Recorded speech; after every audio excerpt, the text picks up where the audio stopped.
PL, a gente separou no militante que tinha um perfil para ser candidato, porta-voz, o que tinha perfil para ser liderança interna. Por exemplo, eu sempre fui muito mais liderança interna do que candidato.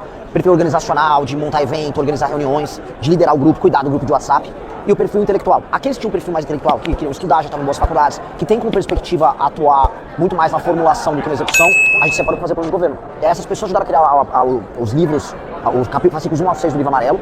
E depois, são 6 fascículos, são tranquilamente o livro amarelo dos 6 primeiros são mais de 1000 páginas. Isso se tornou o livro depois, que agora a gente lançou, que é o livro amarelo, que é o livro com as propostas já amadurecidas para um plano de governo. Então, essa transição aconteceu nos últimos 2 anos.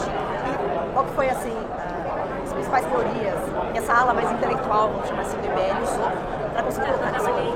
A gente trouxe muita coisa nova. A ideia era o seguinte, a gente tinha um leque de princípios e a gente tinha pontos onde a gente queria chegar. Por exemplo, eu preciso tornar o Brasil uma das 5 maiores nações do mundo em 30 anos. O que eu preciso fazer para chegar até lá? Dentro de um sistema de valores e princípios, por exemplo, o direito à propriedade não será alterado. Logo, o que eu posso fazer dentro desse rol? Bom, vamos ver certas experiências que a Coreia do Sul adotou, que a Dinamarca adotou, que a Estônia adotou, que a China adotou. Isto cabe, vamos comparar entre elas e vamos compilar como políticas públicas possam funcionar. Na área da saúde, entendendo que, olha, não vai dar para alterar, eu acho que nem tem que alterar o princípio da universalidade do SUS. O que nós podemos fazer nesse sentido? Bom, vamos olhar o que o sistema de saúde inglês está fazendo, o que o sistema de saúde de El Salvador está fazendo, misturando tecnologia. Então a gente pegou esses leques e aí a gente foi muito aberto. A ideia era não ser muito ortodoxo, porque se a política pública funcionou, eu vou pegar muito exemplo de política pública que funcionou na área econômica, especialmente desenvolvimento industrial de tecnologia na China, e falar, olha, cabendo dentro do nosso sistema de valores, dane-se. Então, acho que foi muito aberto, e aí isso permitiu criar uma proposta para o Brasil que ela é curiosa, porque ela é heterodoxa em muitos termos, ela traz linhas de pensamento diferentes, mas todas apontando para a mesma direção. Você citou o SUS, é uma curiosidade que eu tenho. Como você pensa na prática o SUS? Assim, você falou, não dá para tirar a universalização do SUS, mas tem muitos problemas. Não é nem hashtag Viva o SUS e nem tudo é ruim. Então como é que a gente trabalha o SUS na prática? Dá para privatizar. Então, a real é o seguinte, o SUS tem um gravíssimo problema de acesso. Antes do SUS, o pessoal tem que lembrar, antes do SUS, até os anos 80, havia o famoso INAMPS, que era um caos. Se você não era uma pessoa que tinha um trabalho formal, você não tinha acesso à saúde. Então era coisa assim, uma Santa Casa te ajudava, um trabalho benemérito ajudava, mas meio que se você era uma pessoa miserável e não tinha acesso ao trabalho formal, você estava meio que largado à própria sorte. O SUS universaliza, mas o trabalho e a assistência não é boa e existe um problema grotesco de acesso. Acesso por conta das filas mal feitas, acesso a exame, acesso a cirurgia, acesso a tudo que envolva alguma complexidade. E a reorganização dele é o que nós precisamos fazer e aí usar a tecnologia para acelerar os processos. Então, o SUS ele tem o que eles chamam de regiões do SUS, regiões de saúde. Todo estado é dividido em regiões de saúde. E essas regiões de saúde elas têm que ser completas em si. Então, se você pega uma macro-região de saúde, ela tem que ter desde a alta complexidade até as unidades básicas de saúde espalhadas pelas cidades. Como o modelo brasileiro de financiamento disso é por emenda, o cara constrói o hospital não na cidade que tem que ser, uma cidade média, uma cidade grande, mas ele constrói onde ele tem voto. E aí você tem um modelo completamente caótico. Vai precisar o governo federal reorganizar isso para ele poder distribuir as funções para os estados e municípios do SUS. Só de fazer isso, você já tira 40% do problema da frente. O outro é reordenar a fila do acesso do SUS, mas não só a fila, toda a sua trajetória no SUS é caótica, porque tem uma regra básica que diz o seguinte: se você for num hospital, você precisa ser atendido, não importa a sua enfermidade. Então você vai para um hospital de alta complexidade hoje e você está com a febre, você tem que ser atendido. Na verdade, o correto é fazer igual faz em outros países, não. Você vai ser direcionado para uma unidade básica. Hospital de alta complexidade atende alta complexidade, pronto-socorro atende pronto-socorro, UBS atende UBS. Então a gente tem que reordenar do SUS para que você tenha uma trajetória não subjetiva, onde você vai, eu vou fazer um exame aqui, eu corro ali, mas você tem uma trajetória lógica do começo ao fim da sua enfermidade para você trabalhar as emendas. Mas muito. A emenda ela tem que atender ao planejamento central e não o planejamento do SUS atender a emenda. Como é que você vai controlar isso? Vai ter que disciplinar as emendas. A emenda que vai para a saúde, hoje a boa parte das emendas são obrigatoriamente direcionadas para a saúde. Elas têm um poder discricionário por parte do deputado que manda vamos fazer aqui uma policlínica. Não, tem o plano dessa regional de saúde, a regional de saúde já tem um plano pronto e a emenda vai, você quer atender a saúde aqui na região? Preciso fazer 2 OBS aqui e quer investir junto numa policlínica, precisa naquela cidade. É assim, ele vai ter que obedecer um planejamento anterior, senão vira caos, que é como a gente tem hoje. Agora eu queria citar um caso que é bem recente, a gente falou de articulação também. Teve o caso do jornalista Gustavo, recente. Agora, não só ele sofreu determinada apreensão, inclusive não chegaram a encontrar nada, no caso dele. Então, agora estão indo para as fontes. Eu queria que o senhor avaliasse isso, comentasse esse caso. Eu comentei ontem, porque eu tive uma discussão, um debate bom lá na Globo News sobre não cumprir decisões ilegais. A famosa decisão ilegal não se cumpre. E foi um debate que eu tive com a Natuza, em que ela falou, mas quem determina isso? Eu falei, a própria Constituição. Inclusive o próprio STF tem um julgado de 96 que diz decisão ilegal não se cumpre. Tudo bem. A real é, ali tínhamos uma flagrante decisão ilegal do ministro do STF, que não é nem contra algo que está na Constituição, é uma cláusula pétrea. Equivale ali para o pessoal entender como se ele estivesse abolindo o Estado Democrático de Direito, numa canetada, ou como se ele estivesse instituindo pena de morte, que também é cláusula pétrea. E ele fez isso contra o sigilo de fonte, atacando uma premissa de jornalismo para defender um parceiro dele de Suprema Corte, que é o Flávio Dino. E ninguém está falando nada, inclusive os jornalistas. Essa é uma típica decisão que as forças policiais ou que as autoridades em geral não deveriam obedecer. Essa é uma tipo de decisão. A gente já está falando em ataque à cláusula pétrea. Não é nem um ataque à Constituição, não é nem ataque à lei complementar, já estamos indo ataque à cláusula pétrea. E esse é um elemento que eu já falei em entrevistas, que é esse tipo de atuação dramática por parte do STF, que eles atacam elementos fundamentais da divisão dos poderes, os poderes têm que dar um basta. Como que faz isso na prática? Como você faria isso na prática? Você bateria de frente com o STF, sabendo como funciona o Congresso? Primeira coisa, como eu disse lá no Globo News, o que for flagrantemente ilegal, eu vou entrar em contato com a AGU e falar, olha, isso aqui é uma decisão ilegal do STF. Não cumprirei. Por exemplo, se eu estou no meio de uma operação de recuperação de uma área de favela tomada pelo Comando Vermelho, aí vem uma DPF a pedido da Rede de Sustentabilidade, aí o Alexandre de Moraes dá, eu falei, eu não vou botar os soldados em risco, a população em risco no meio da operação, porque vocês assim decidiram. Eu vou cumprir minha operação e eu depois vou recorrer ao STF e vou discutir. Enquanto isso eu não vou parar, porque isso é uma decisão ilegal. Decisão legal e não se cumprir. Assim, a AGU, ok, bem, mas aí tem a Procuradoria-Geral da República e mesmo assim, às vezes, teve um inquérito das fake news, foi aberto sem Ministério Público, sem Polícia Federal. Mas eu, como presidente da República, eu não volto a colocar, eu tenho que estabelecer os limites de atuação de cada poder. Eu não posso ser um boneco. Então, por mais que, o PGR vai ser instado pelo STF a vir pra cima de mim. Paciência, que venha. Agora, o que eu não vou fazer, que é o que diferencia do Bolsonaro. O Bolsonaro ficou fazendo enfrentamentos ativos contra o STF. Não, eu vou brigar, vou falar. Eu sou da tese, STF, quer errar? Então vem errar, eu não vou cumprir. Aí eles vão gerar crise institucional. Então deixa eles gerar as crises. E é um elemento, se eu venço a eleição, não, infelizmente, sim, não apenas se eu vencer, mas se os demais vencerem, há 4 nomeações que a gente pode fazer para o STF. A gente altera a dinâmica da corte, inclusive para instituir um código de ética interno. Então, minha tese é, eu vou trabalhar, não vou procurar o conflito. Se o Senado quiser ir para cima para empichar ministro do STF, vambora, vamos tocar. Não sei eu a provocar a crise institucional. Dito isso, se eles provocarem a crise institucional, não haverá recuo da minha parte. É isso. Eu vou ser absolutamente institucionalista. Em relação a você falou de escolhas para os ministros, que perfil você escolheria, caso que eu já fiz um anúncio, eu fiz 2 anúncios de modelo, não de pessoas, mas de modelos. Nós precisamos de uma pessoa especializada na área da agricultura e da resolução desses conflitos no campo e segurança jurídica. Tem que ter alguém voltado a isso, porque boa parte... No STF. Tem que ter alguém que defenda a segurança jurídica, porque o Brasil passa por uma crise, especialmente nas regiões mais pobres dele, em que não há nenhuma segurança jurídica. Nenhuma. E isso também é um elemento de fuga de investimentos e um elemento que assusta a agricultura brasileira. O Brasil tem que ser um país de segurança jurídica para o investimento poder vir. Outro, eu já tinha citado, há um ministro, foi até uma piada do Bolsonaro, mas cabível, terrivelmente evangélico, ele colocou, precisamos ter um ministro católico, temos que ter pessoas que têm um sistema de valores que vão para a lei da norma fundamental. Mas você acha importante a bancada evangélica? Não que eu concorde como ela está atuando. Tá. A bancada evangélica, em grande medida, é uma bancada do centrão no Congresso Nacional. Inclusive, atuou em muitos termos. O próprio Republicanos, que é um partido ligado à bancada evangélica, participa do governo. Então, agora, a representação de valores religiosos no Congresso não apenas é bem-vinda, como é necessária. Por que um sistema de valor tem que ser abandonado na prática política? Isso é conversa mole. Dito isso, a atividade deles tem que ser qualificada e é um problema de gestão política dos grupos ali. E o centrão, como que seria o papel do centrão? A negociação, até onde entra a velha política e a negociação diante da tua bandeira de não quebrar esses padrões do sistema? Essa é a parte, vou falar mais difícil, e é a parte que eu não vou ser populista aqui. Que é nem romântico nem populista. Eu vou acabar com isso. Eu gostaria de acabar, gostaria assim, de avisar todos os eleitores, por favor, não vote ninguém do Centrão nessa eleição. Mas sejamos honestos, pelo menos 300, 250, 300, 320 deputados do Centrão serão eleitos nessa eleição, com dinheiro infinito, dinheiro de emenda, e o povo vai votar. Especialmente as pessoas mais humildes, elas vão votar em políticos do Centrão. Por troca de voto, troca de favor, por eu prefiro mandar o cara, eles vão votar, e esses caras eles estão interessados em coisas pouco republicanas ou meramente administrar emendas. Eu vou ter que tornar público e transparente as negociações, eu vou compor governo com os partidos, só que sob novos termos. Eu vou assumir uma coisa que é necessário que se assuma, que o Brasil, na verdade, é um regime parlamentarista, em que há eleição para o presidente, mas no fundo você só forma governo se você obtém maioria no Congresso, que é igual a um regime parlamentarista.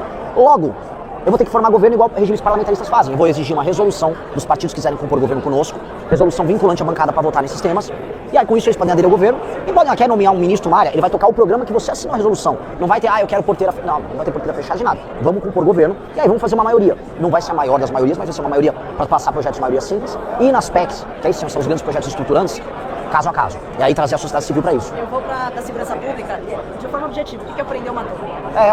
Eu vou tentando definir muito rápido, porque eu tô fazendo uma entrevista. Prender o matou é o seguinte: qualquer alternativa ao prender o matou significa impunidade. Se você tem um bandido violento que vai te botar uma arma na rua e te assaltar, ou ele vai preso ou ele vai morto. A alternativa a prender ou matou é soltou ou não pegou, ou seja, é impunidade. Então, prender ou matou é a única resposta que vai haver para o criminoso no Brasil. E hoje existem muitas outras respostas, existe muita filosofia, não, mas ele veio de onde? Não, mas o contexto socioeconômico racial. Não, porque é o debate sobre o papel do bandido na sociedade como poesia. Esquece tudo isso. Mas ia ter uma abordagem mais extensiva, por exemplo, nas ruas, o senhor motivaria isso? A gente tem muito problema aqui em São Paulo de bike. Vem correndo, pega o celular, sai correndo. A polícia, quando pega uma atividade criminosa, ela tem que prender essa pessoa imediatamente. No caso desse não foi a... Mas aí você vai alterar as leis, você tem que alterar as leis de execução penal, você tem que acabar com a audiência de custódia. E você tem que, assim, as leis de execução penal que incluem aí a famosa progressão, elas têm que desaparecer. E o papel subjetivo que um juiz tem na hora de decidir, não precisa ficar preso, porque na audiência de custódia tem que desaparecer, a audiência de custódia ela tem que acabar. Uma pessoa que foi presa em flagrante, num roubo à mão armada, ela apenas vai presa. E depois de presa e condenada, ela apenas vai cumprir a pena. Não tem que haver progressão para nenhum tipo de crime violento. Ponto. A progressão é um câncer, porque a progressão também traz dentro dela a subjetividade. Temos que acabar com o programa Pena Justa, que está fazendo que bandidos, mesmo sem progredir, sejam soltos, simplesmente porque há uma condição inconstitucional nos presídios brasileiros por conta da violação dos direitos humanos. Aí os nossos direitos humanos são violados enquanto os deles são protegidos. Isso é loucura. Última pergunta, prometo, porque eu estou muito curiosa com isso, é uma curiosidade enorme. Se acontecesse uma nova pandemia, parecida com o que aconteceu em 2020, ou como se não tivesse acontecido, como o senhor ia atuar? Estou dizendo isso porque tem essa polêmica recente do Fauci, isso deixou muita gente surpresa, outras nem tanto. Mas, por exemplo, a questão do lockdown, né? Que deixou muitas empresas, acabaram quebrando depois da pandemia, mas também tem a situação da saúde, que é muito importante. Então, como o senhor lidaria com isso? Como o Bukele... Deixaria os estados vou dar um exemplo, não, como o Bukele fez. Acho que você tem que iniciar com uma restrição, caso seja uma pandemia extremamente grave. Então a gente tem que saber qual é a pandemia.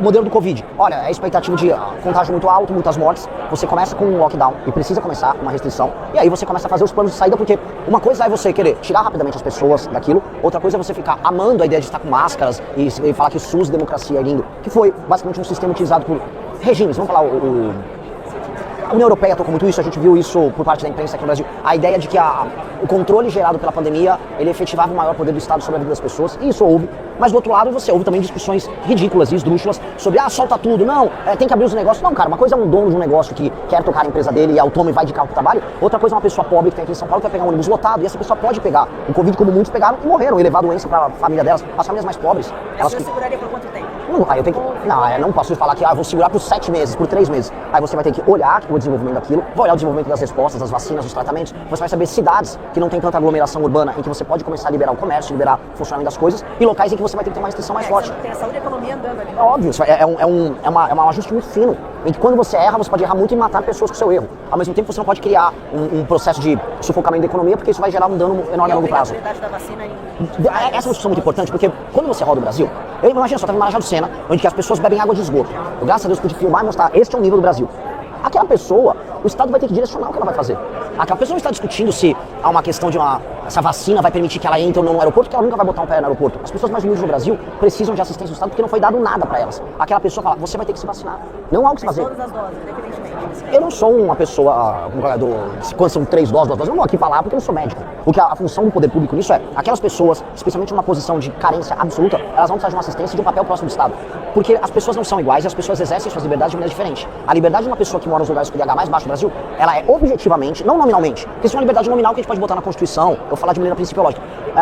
Concretamente, aquela pessoa não tem uma liberdade sobre a escolha dos atos mais básicos dela. Por isso são famílias que têm família de 8 filhos com a menina grávida com 15 anos. As pessoas não estão exercendo a liberdade, elas estão vítimas das circunstâncias de uma pobreza absoluta. Ali o Estado vai ter que atuar em muito. E não atuar ali é uma desumanidade. Aquela pessoa vai precisar assim, o Estado vai ter que estar próximo. Até com o assistencialismo. É difícil. No caso do brasileiro... Eu queria ficar aqui falando de assistencialismo com mas olha só. O Brasil vai jogar no rádio. A gente às vezes importa discussões do primeiro mundo, mas quando a gente vai ver o quinto mundo que existe no Brasil, você fala... É outra realidade. Você tem muitos Brasis. O Brasil de São Paulo, de Porto Alegre, a gente pode discutir em termos europeus americanos. O Brasil de Marajá do Sena ou do interior, de Pinheiros, no Maranhão, não é isso aí. É Bangladesh, é Índia, é outra coisa. Renan, muito obrigada pela entrevista, adorei os esclarecimentos. Ficaria também aqui mais um tempo. Tem muitos pontos que a gente podia tocar, mas... Maravilhoso. E as entrevistas com vocês são sempre muito boas. Muito boas. Obrigado a você. Bom evento pra você. Obrigado. Convido ao palco o candidato à presidência, que é fundador e presidente do partido Missão, além de cofundador do Movimento Brasil Livre, Renan Santos.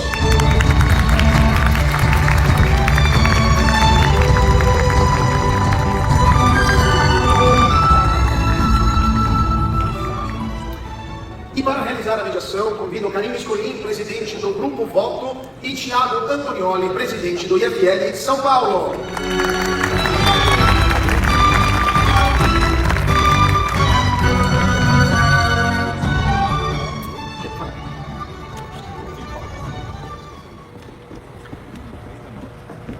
Bom dia novamente ao público, Karen, candidato Renan, obrigado pela presença de todos. Antes de passarmos às perguntas, eu reforço, convidamos os 5 candidatos à presidência com maior intenção de votos nas pesquisas, visando abrir um espaço de confronto de ideias e dando a mesma visibilidade a todos. 2 desses candidatos optaram por não participar do evento de hoje, sendo Flávio Bolsonaro do PL e o atual presidente Lula do PT. Lamentamos, mas agradecemos aos candidatos que estarão aqui hoje expondo suas ideias ao eleitor. Como presidente do IFL de São Paulo, eu farei a primeira pergunta ao candidato e em seguida passo a palavra para a Karen. Candidato, a minha pergunta inicial será ampla e conectada ao tema do nosso fórum, que é as escolhas que definem o nosso futuro. Gostaria que você explicasse, candidato, por que o senhor, como candidato, é a escolha certa para o futuro do Brasil. Bom dia a todos, muito obrigado aqui por estarem me ouvindo, muito obrigado pelo convite. Vem sendo uma longa jornada essa campanha, quer dizer, pré-campanha, né? Tecnicamente, se eu chamo de campanha, eu tomo uma condenação eleitoral, é tudo muito confuso até agora. Eu sou candidato, mas não estou em campanha, então eu sou um candidato em pré-campanha. Porque hoje nós precisamos de uma candidatura como a minha, de maneira simples. Ao longo dos últimos 12 anos, eu e o grupo que eu fundei, o Movimento Brasil Livre, não apenas defendemos a agenda correta pelo Brasil, nós tomamos as decisões corretas e os enfrentamentos corretos, mesmo quando isso era impopular. A gente tem que colocar, eu soube que agora que meu concorrente Flávio Bolsonaro não veio, mas nós temos que colocar o bode na sala. Boa parte daquilo que a gente chama de direita, boa parte do próprio movimento liberal do Brasil aderiram ao bolsonarismo acrítico, se tornaram subservientes àquilo que era um problema para o nosso campo político, que era basicamente uma família de bandidos da Barra da Tijuca, do Rio de Janeiro, que se juntaram agora para essa última eleição com o Bacelar e com o TH Joias, que são ligados ao Comando Vermelho. Isso não é opinião minha, isso é relatório da Polícia Federal. E ao se calarem sobre esse problema, permitiram não apenas a destruição da Operação Lava Jato, mas o retorno do senhor Lula ao poder. E é uma realidade objetiva que a gente já tem que lidar. O fato de, não apenas eu, mas o grupo político ao qual eu faço parte, que foi largado às traças pelo restante da direita, e eu acho que foi a melhor coisa que aconteceu pra gente, o fato de a gente ter se oposto a tudo isso, ter topado ser quase destruído, e nesse sentido, no isolamento, construir a própria tese, que é o Livro Amarelo, a própria militância, que hoje é a maior militância de direita do Brasil, e o próprio partido político, que permite que a gente não precise baixar a cabeça pra ninguém. Eu não preciso, se for criticar Flávio e Lula, baixar a cabeça pra ninguém no partido, porque o partido inteiro concorda com a mesma linha. Ao estabelecer liderança, e essa liderança ser qualificada por um sistema de valores que a gente não tem vergonha de esconder, isso permite que eu participe do debate público e traga soluções para ele de maneira transparente e honesta e que isso cative e apaixone. Hoje, é muito paradoxal, que eu estou em terceiro na maior parte das pesquisas e hoje eu estou em quarto.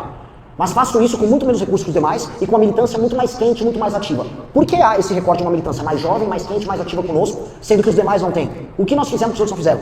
É esse apontar para um futuro diferente. O slogan da campanha é o futuro é glorioso. Um futuro que é otimista sobre o Brasil, altamente ambicioso sobre problemas brasileiros e que não se importa em ser impopular na hora de defender isso, se isso, no fim, for a proposta que você precisa defender. Eu não tenho vergonha de ir no Nordeste falar em revisão do Pacto Federativo, eu não tenho vergonha de ir no Rio de Janeiro, numa favela, falar em desfavelização, eu não tenho vergonha de ir num palco que tem pessoas mais à esquerda falar de desindexação, de desvinculação, de uma reforma fiscal profunda. Ao fazer isso, não apenas qualifico o debate, mas mostro que sou uma liderança boa, e aí acho que nem preciso terminar aqui o último minuto. Acho que isso me torna um líder melhor para enfrentar esses problemas. Uma das principais dores do brasileiro, de todas as regiões do Brasil, é a questão de segurança. Uma das suas principais bandeiras é justamente o combate ao crime organizado. E hoje sabe-se que organizações como o PCC, Comando Vermelho, estão organizadas em todos os setores da sociedade, inclusive na política. Como tu pretendes transformar o teu projeto de combate ao crime organizado em ação real, sendo que isso precisa de uma mobilização e uma articulação também com os outros partidos políticos? Óbvio que vai precisar, e a boa notícia é que, estranhamente, durante o governo Lula, veja só o que eu vou colocar aqui, é uma provocação que a gente tem que fazer no campo da direita. Mais leis de combate ao crime organizado passaram na maldição do governo Lula, que é um governo pró-crime, do que no governo anterior, que supostamente é um governo de combate ao crime. Mais leis passaram porque este Congresso, inclui o Centrão, já entenderam que esta é a grande preocupação do brasileiro, e o Congresso fez maioria para passar, inclusive, PEC. Projetos de lei e PEC passaram com aumento de pena. O nosso deputado federal do Partido Missão, Kim Kataguiri, passou um projeto agora de aumento de pena para roubo, furto e receptação de celulares. E a gente sabe que boa parte do crime que faz com que a pessoa tenha medo de sair na rua é o roubo de celular. Inclusive, já por conta da mudança da legislação, já está tendo um reordenamento, para você ver como é que o crime funciona.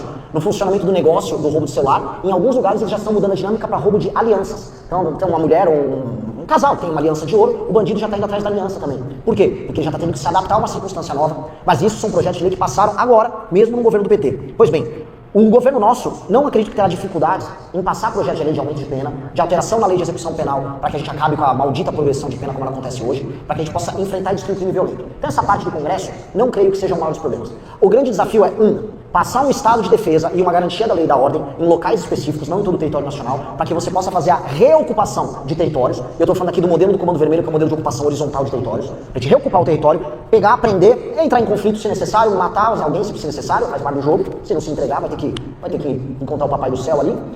E no enfrentamento, aí sim, a uma organização como o PCC, você vai ter que utilizar órgãos como COAF, Polícia Federal, Articulação dos Estados, Forças Armadas, porque é uma coisa mais complexa. Quando a gente fala só da operação que o PCC tem, de pegar a droga que entra pela Bolívia, uma parte dela também entra lá pela selva amazônica. Você está falando em uma rota que passa do Mato Grosso do Sul, passa por estado de São Paulo, entra, por exemplo, em portos secos, ou inclusive em lugares que tem a produção de café, porque a cocaína ela tem densidade similar do café. Ali daqueles contêineres vão para o Porto de Santos. Uma parte da droga precisa ser processada também na Baixada Santista, por isso que o PCC ocupa os morros da Baixada Santista, colocam essa droga no barco, esse barco é embarcado para Roterdã, na Holanda. Vejam quantos elementos nós precisamos. Aí não é só ocupação territorial, é parceria com outras nações, trabalho de fronteira usando Forças Armadas, também colocar uma intervenção no Porto de Santos, então no Porto de Santos, Porto de Paranaguá, vamos precisar de intervenção federal. Muito possivelmente o Porto de Pecém lá no Ceará também vai precisar, porque o Comando Vermelho está cercando o Porto de Pecém. Então a gente está falando de uma série de ações articuladas que a gente vai precisar, maioria para passar um estado de defesa e uma GLO, mas também vamos precisar de articulação dos governadores. Governador que cooperar, eu quero dar os louros todos da vitória para ele. Cheguei a conversar com candidatos ao governo que não me apoiam, mas falaram, vai ser uma delícia trabalhar com vocês nisso. Eu falei, você fique com os louros da destruição do crime. Eu compartilho isso com você com a maior tranquilidade. Agora, governadores, vou dar um exemplo, Mano, vou dar um exemplo, Jerônimo, que são, de maneira clara, lenientes, para dizer o mínimo, com o crime. Aí, se for necessário fazer uma intervenção no próprio estado deles, assim faremos. Inclusive no estado como o Rio de Janeiro, cuja classe política já foi alvo dessa infiltração que você citou, eventualmente o estado do Rio de Janeiro, uma das primeiras decisões que vão precisar ser feitas é uma intervenção no próprio estado do Rio de Janeiro, local em que a política está completamente infiltrada pelo crime organizado. Muito bem. Candidato, a nossa situação dessa no terceiro caminho da liberdade. E o presidente da República também é um guardião da ordem constitucional. Como o senhor pretende, no eventual governo, garantir que as liberdades individuais e coletivas, especialmente a liberdade de opinião dos brasileiros, sejam garantidas? O Brasil vem passando por um enfrentamento, sendo tocado especialmente pela Suprema Corte, à liberdade de expressão. Há essa equiparação histérica que vem sendo feita com injúria racial para qualquer coisa. Então aí qualquer coisa vira transfobia, qualquer coisa é racismo, qualquer coisa... Agora tem a lei da misoginia. E todos esses elementos são apenas tentativas de restrição ao discurso livre, ao debate livre, usando uma espécie de histeria e pânico moral. Eu reparei nisso agora no debate público na TV, até dei uma entrevista para a imprensa interessante. Há uma discussão sobre violência contra a mulher que é necessária. Há uma discussão sobre feminicídio que é necessária. Há um enfrentamento a isso que é necessário. Morre coisa de 1.400 mulheres por feminicídio, nessa qualificação foi feita por ano. Agora morre um número bem maior de crianças, o infanticídio é muito superior. 12% dos homicídios que acontecem no Brasil são infanticídios, morte de crianças e adolescentes. 4% são feminicídios. Por que fala-se mais? Porque você atrela agora uma política, bem clara no Congresso Nacional, de censura baseada nisso. Alguns anos atrás foi a Black Lives Matter. Esqueceram agora os negros, era vidas negras importam. Aí vidas negras importam, tudo é injúria racial, tudo é imprescritível, você tem que ser preso se você falar algo que pode ser considerado inadequado. Agora esqueceram os negros, porque já passaram a censura nisso. Agora estão usando as mulheres como uma vítima para censura. O que eu quero é mulher andando segura, matando bandido. Eu quero que eles precisam matar o bandido, pegar o agressor na casa, isso precisa ser resolvido. Agora, a propaganda que é criada para justificar a censura, isso o presidente da República e o Congresso tem que ter a sensibilidade de enfrentar. E sobre o STF não tem que passar por cima de matéria legislada. Eles não podem ficar fazendo essas equiparações à injúria racial, como hoje a gente vem vendo na Suprema Corte, de modo a gerar essa censura erga omnes contra todo mundo. Então, isso terá que ser proibido e vai ter que ser de duas maneiras. Eventualmente passando um marco legal, reforçando a liberdade de expressão no Brasil, por mais redundante que isso seja. E 2, as nomeações dos próximos ministros do STF. O próximo presidente da República terá 4 nomeações, muito provavelmente, porque dificilmente Lula vai nomear alguém ainda esse ano. Então, com 4 nomeações, com a presença do ministro André Mendonça, eventualmente a própria manutenção do fluxo ali, permitirá uma geração de uma maioria mais republicana, para que a gente possa estabilizar isso. Muito bem. Candidato, o Brasil tem um Estado pouco eficiente, pesado e pode ser até mofado em alguns setores. Qual que será o seu modelo de governança principal, sua principal bandeira de governança e gestão para reduzir o tamanho do Estado e trazer um pouco mais de eficiência? Nós vamos começar primeiro mexendo na parte fiscal e na gestão dos gastos. Porque antes de tudo a gente tem uma crise fiscal, antes de poder sequer mexer na máquina com uma reforma administrativa. E isso tem um impacto geral, porque ao você ficar aumentando os gastos obrigatórios com gatilhos automáticos, como a gente vê nas vinculações, nas indexações, você não tem nenhum estímulo por parte do gestor público em fazer uma gestão boa da mão de obra. Vou dar um exemplo. Em municípios ao redor do Brasil, em que a população de jovens ela proporcionalmente diminui porque está nascendo menos gente, você tem que gastar todo ano cada vez mais com educação, mesmo com a população ficando envelhecida. Ou seja, uma irracionalidade no modelo de vinculação orçamentária que tem aqui no Brasil. Esse modelo faz, portanto, que não haja da parte do gestor público nenhuma necessidade de fazer uma gestão inteligente na área de educação, porque simplesmente vai ter que entrar mais recurso, porque sim, porque a Constituição assim determina. Então, resolver a questão dos gatilhos automáticos é uma função essencial da parte do Estado, porque isso também tem um efeito fiscal e tem um efeito sobre a gestão e alocação de recursos. 2, e aí vem a grande revolução que a gente pretende fazer. O Brasil já passou no governo Fernando Henrique, que foi o governo mais reformista da história do Brasil, mas que não leva o crédito disso. Ele passou a lei de responsabilidade fiscal, que foi um marco na gestão de municípios, especialmente municípios que até o final dos anos 90, município costumava ser perdulário, terminava mandato, terminava ano, dando calote de fornecedor a funcionário e dane-se. Isso passou e foi um marco civilizatório. Nós queremos passar agora a lei de responsabilidade gerencial, que é o grande projeto do nosso governo, que estabelece indicadores de desempenho para todos os municípios e para todos os governos, indicadores de desempenho ligados à área de segurança, ligados à educação, ligados à cobertura de água, à cobertura de saneamento e, acima de tudo, ligado ao aumento da atividade econômica, diminuição de pessoas dentro de políticas de assistencialismo e aumento do emprego formal, quando eu chamo formal de voo da meia, a CLT, ou a abertura de empresas. de modo a fazer com que os municípios possam se emancipar. O prefeito que cumpre os indicadores, ele está qualificado a receber emendas, e mais emendas, elas agora condicionadas à consecução das políticas públicas que atingem esses indicadores. O prefeito que não cumpre, ele fica 8 anos inelegível. O prefeito vai contar com um corpo técnico de comissários enviados pelo governo federal para auxiliar nessa gestão. O fundo partidário e o fundo eleitoral passam a ser condicionados pelo número de indicadores obtidos pelo prefeito, que vai credenciar ele com pontos. Esses pontos vão ser ponderados pelo tamanho do município e multiplicados pelo número de municípios que esse partido administra, e aí sim, o fundo partidário eleitoral pode ser condicionado a desempenho prático, metrificável, racional, e as pessoas vão conseguir se sentir na ponta, e não mais pelo número de deputados federais eleitos, que faz com que a gente vive essa guiltonização da política, essa tiriricação da política. A gente muda o sistema de incentivos e recompensas, e inclusive de punição, para dentro da política. Com isso, a gente consegue colocar a máquina pública, especialmente os municípios, o Brasil tem mais de 5 municípios, orientados para o desempenho. Hoje eles não são orientados para o desempenho. Eu rodei todo o Brasil, eu tive o prazer de rodar a maior parte dos estados, especialmente as regiões mais pobres. E o que mais tem é município contratando gente para fazer porcaria nenhuma, não entregando nada de resultado para as pessoas, com nenhuma obrigação de nada, porque o prefeito não tem obrigação de fazer nada. O prefeito hoje é um mero executor de emenda. O prefeito passa o ano inteiro, com o pires na mão, aguentando entrar uma emenda para inaugurar a droga de uma praça superfaturada com uma construtora amiga dele, do deputado dele, que ele vai separar 30%, bota no bolso, um pedaço ele paga a amante, outro pedaço ele guarda para a próxima eleição para fazer o compra de voto para a própria população. Essa é a lógica do Brasil, e a isso nós, igual um bando de maluco, damos o nome de democracia. Ah, isso é a democracia. Tem porcaria nenhuma de democracia aí. Isso é um regime farsesco, falsificado, que não é nem ideológico. Não é nem, é da esquerda, é da direita. É um regime do centrão, é um regime baseado na pobreza. E a gente vai resolver isso qualificando a administração pública, qualificando a gestão, entregando pontos e benefícios para partidos e políticos que performam, e punição, como tirar direitos políticos de gestores públicos que não entregam esses indicadores. Essa é a grande revolução que a gente vai fazer na gestão do Brasil.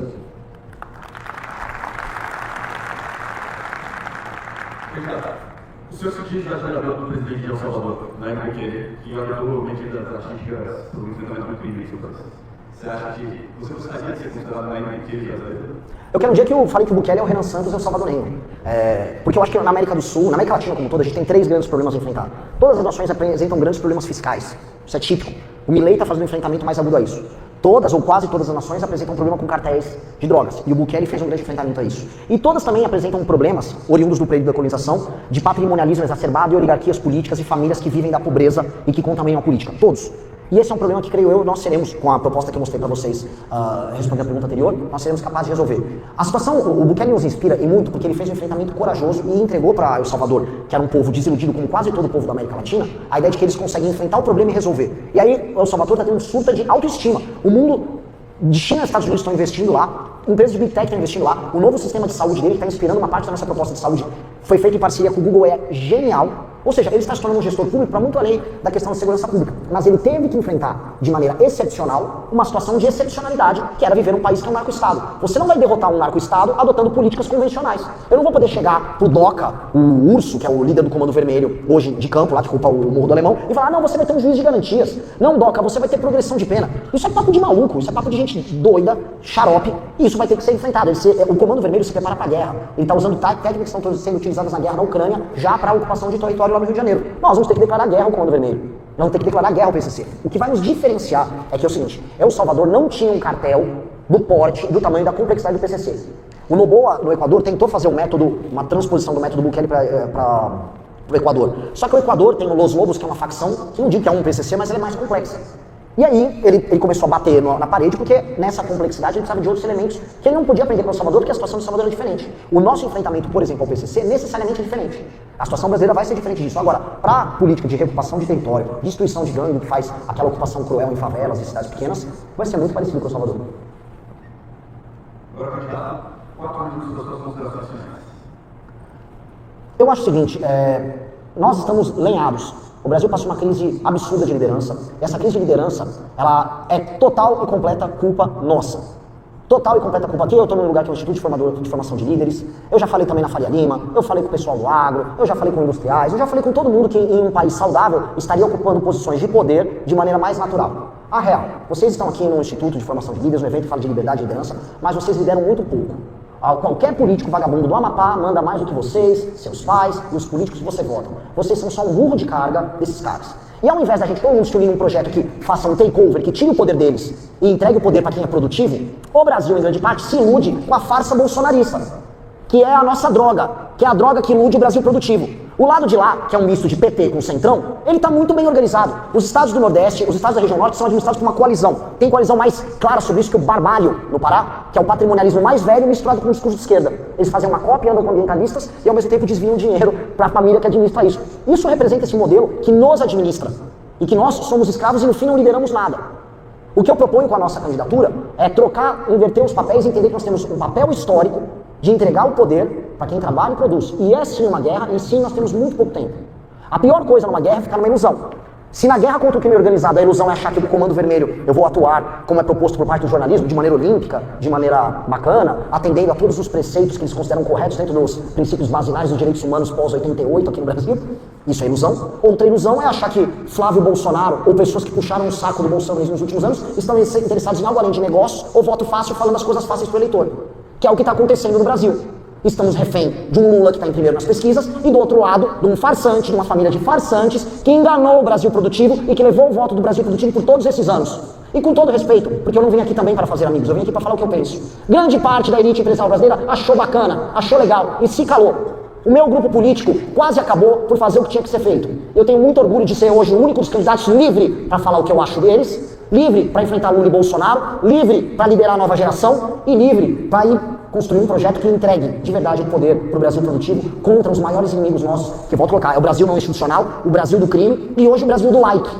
O Brasil do like fácil, o Brasil do voto burro, do voto besta, do olha aí a hipocrisia da esquerda, que leva o like, que engana, que seduz, que pega o voto dos mais velhos e faz os mais velhos acharem que estão numa luta contra o comunismo, quando ele está sendo roubado mesmo pelo Barbalho, pelo Alcolumbre, quando ele é administrado pelo Hugo Mota, de Patos, na Paraíba, que faz esquema com a Infraero.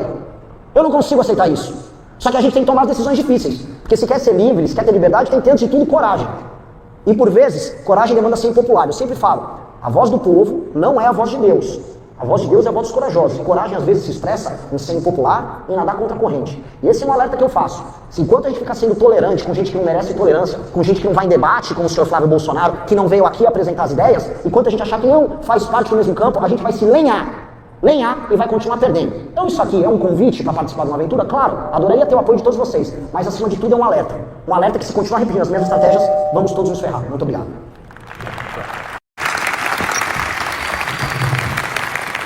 Brutal. Muito obrigado, candidato Caio.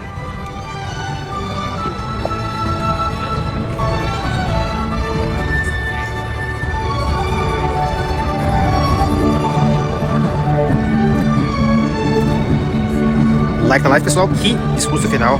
Que paulada. Coisa linda.